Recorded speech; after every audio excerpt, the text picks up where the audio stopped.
Hi hello ನಮಸ್ಕಾರ. ನಾನು ನಿಮ್ಮ Raghav. Welcome to Raghav syntax. Rebel star Prabhas ಈ ಹೆಸರು ಕೇಳಿದ್ರೆ ಸಾಕು ಥಿಯೇಟರ್ ನಲ್ಲಿ ಹಬ್ಬ ಶುರುವಾಗುತ್ತೆ. ಬಾಹುಬಲಿ ನಂತರ ಪ್ರಭಾಸ್ ಅವರು ಹೆಚ್ಚಾಗಿ ಸೀರಿಯಸ್ ಆಕ್ಷನ್ ಮತ್ತು ಲಾರ್ಜರ್ ದನ್ ಲೈಫ್ ಪಾತ್ರಗಳನ್ನೇ ಮಾಡ್ಕೊಂಡು ಬಂದಿದ್ದಾರೆ. ಆದ್ರೆ ಬಹಳ ದಿನಗಳ ನಂತರ ಪ್ರಭಾಸ್ ಅವರು ಫನ್, ಕಾಮಿಡಿ ಮತ್ತೆ ಹಾರರ್ ಇರೋ ಒಂದು complete entertainer cinema the Raja Saab ಮೂಲಕ ನಮ್ಮ ಮುಂದೆ ಬಂದಿದ್ದಾರೆ. ನಿರ್ದೇಶಕ ಮಾರುತಿ ಅವರು ಈ ಬಾರಿ ಪ್ರಭಾಸ್ ಅವ್ರನ್ನ ಯಾವ ರೀತಿ ತೋರಿಸಿದ್ದಾರೆ, ಈ ಸಿನಿಮಾ ಕೇವಲ ಫ್ಯಾನ್ಸ್ಗೆ ಮಾತ್ರನಾ ಅಥವಾ ನಾರ್ಮಲ್ ಆಡಿಯನ್ಸ್ ಕೂಡ ನೋಡಬಹುದಾ?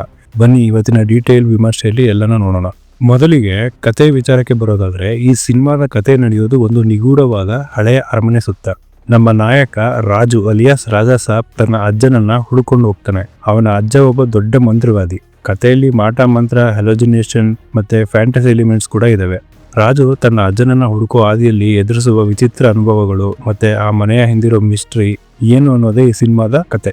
ಆದ್ರೆ ಈ ಗಂಭೀರವಾದ ಕಥೆಯ ನಡುವೆ ಮಾರುತಿಯವರು ತೆಲುಗು ಸಿನಿಮಾಗಳ ಸಾಂಪ್ರದಾಯಿಕ ಕಾಮಿಡಿ ಮತ್ತೆ ಹಾಡುಗಳನ್ನ ಸೇರಿಸಿದ್ದಾರೆ. ಈ ಸಿನಿಮಾದ ಬಿಗ್ಗೆಸ್ಟ್ ಪ್ಲಸ್ ಪಾಯಿಂಟ್ ಅಂದ್ರೆ ಅದು ಪ್ರಭಾಸ್ ಅವರು. ಸಲಾರ್ ಅಥವಾ ಕಲ್ಗಿ ಸಿನಿಮಾಗಳಲ್ಲಿ ನಾವು ನೋಡಿರೋ ಗಂಭೀರವಾದ ಪ್ರಭಾಸ್ ಇಲ್ಲಿಲ್ಲ. ಇಲ್ಲಿ ನಮ್ಗೆ ಹಳೆಯ ಡಾರ್ಲಿಂಗ್ ಸಿನಿಮಾದ ಪ್ರಭಾಸ್ ನೆನಪಾಗ್ತಾರೆ.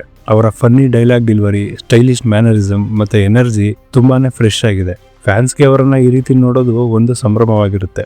ಇನ್ನು ಸಿನಿಮಾದಲ್ಲಿ ಸಂಜಯ್ ದತ್ ಅವರ ಎಂಟ್ರಿ ಕತೆಗೆ ಒಂದು ತೂಕ ತರುತ್ತೆ. ಅವರ ಪಾತ್ರದಲ್ಲಿ ಮಲ್ಟಿಪಲ್ ಲೇಯರ್ಸ್ ಇದೆ.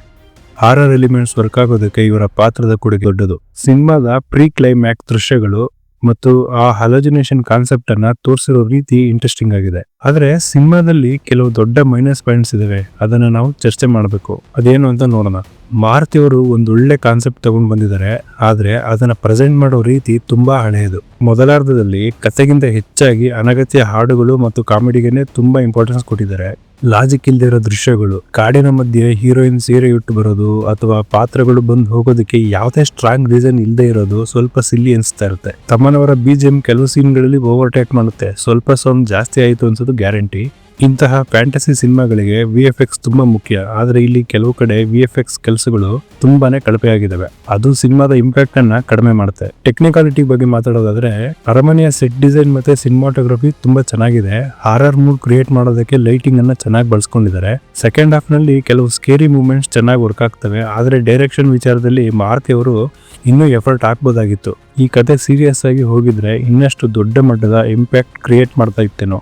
ಕೊನೆಯದಾಗಿ ಹೇಳೋದಾದ್ರೆ, ದಿ ರಾಜಾ ಸಾಬ್ ಒಂದು ಟಿಪಿಕಲ್ ತೆಲುಗು ಮಸಾಲ ಎಂಟರ್ಟೈನರ್. ನೀವು ಪ್ರಭಾಸ್ ಅವರ ಡೈ ಹಾರ್ಡ್ ಫ್ಯಾನ್ ಆಗಿದ್ರೆ ಅಥವಾ ವೀಕೆಂಡ್ ನಲ್ಲಿ ತಲೆ ಕೆಡಿಸ್ಕೊಳ್ದೆ ಒಂದು ಕಲರ್ಫುಲ್ ಸಿನಿಮಾ ನೋಡ್ಬೇಕು ಅಂದ್ರೆ ಖಂಡಿತ ಥಿಯೇಟರ್ಗೆ ಹೋಗ್ಬೋದು. ಆದ್ರೆ ನೀವು ಕಲ್ಕಿ ತರ ಮತ್ತೆ ಸಲಾರ್ ತರ ಒಂದು ಸ್ಟ್ರಾಂಗ್ ಸಿನಿಮಾನ ನಿರೀಕ್ಷೆ ಮಾಡ್ತಿದ್ರೆ ನಿರಾಸೆ ಆಗುತ್ತೆ. ಇದು ಪ್ರಭಾಸ್ ಅವರ ಇಮೇಜ್ಗೆ ಒಂದು ಎಕ್ಸ್ಪೆರಿಮೆಂಟ್ ಅಷ್ಟೇ. ಸೊ ಇದಾಗಿತ್ತು ದಿ ರಾಜಾ ಸಾಬ್ ಸಿನಿಮಾ ಬಗ್ಗೆ ನನ್ನ ಅನಿಸಿಕೆ. ನೀವು ಈ ಸಿನಿಮಾ ನೋಡಿದ್ರೆ ನಿಮ್ಗೆ ಏನ್ ಇಷ್ಟ ಆಯ್ತು ಕೆಳಗೆ ಕಮೆಂಟ್ ಬಾಕ್ಸ್ ನಲ್ಲಿ ಕಮೆಂಟ್ ಮಾಡಿ. ವಿಡಿಯೋ ಇಷ್ಟ ಆಗಿದ್ರೆ ದಯವಿಟ್ಟು ಲೈಕ್ ಮತ್ತೆ ಶೇರ್ ಮಾಡಿ. ಇದೇ ತರಹದ ಸಿನಿಮಾ ಅಪ್ಡೇಟ್ಸ್ಗಾಗಿ ರಾಘವ್ ಸಿನಿಟ್ಯಾಕ್ಸ್ಗೆ ಸಬ್ಸ್ಕ್ರೈಬ್ ಆಗೋದನ್ನ ಮರಿಬೇಡಿ.